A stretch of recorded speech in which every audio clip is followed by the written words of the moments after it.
I was 23 years old, struggling to find a place to rent in a big city because I had a 90-pound senior Doberman named Dobie.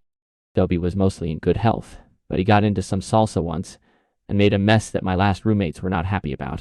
So I had to find a new place by the end of the month. I finally found a room in a big house with a 37-year-old woman I'll call Jean and her 8-year-old son. At first, everything was great. Jean and I got along really well. I helped her practice for her driving test, worked with her on her English, invited her classmates over, cooked Canadian food, and ate Chinese food with them.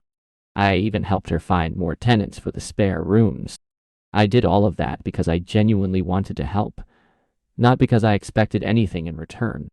As the year went on, I thought we had become good friends.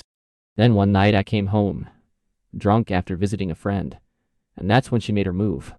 She was rubbing up against me, trying to get me to touch her, but I turned her down. The next day, she became even more forward.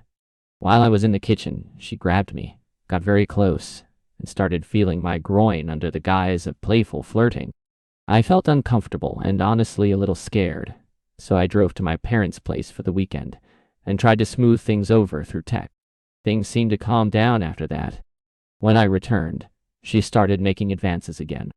Eventually, she told me that if she couldn't be with me, I probably shouldn't be living there anymore. I felt completely cornered. I was afraid of losing my place to live. I was broken down, and so I gave in. The relationship that followed was awkward from the start. The sex was uncomfortable.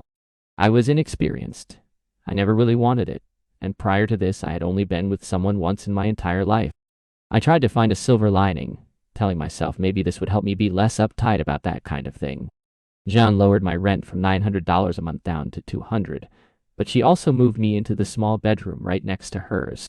Was I wrong for what I did next?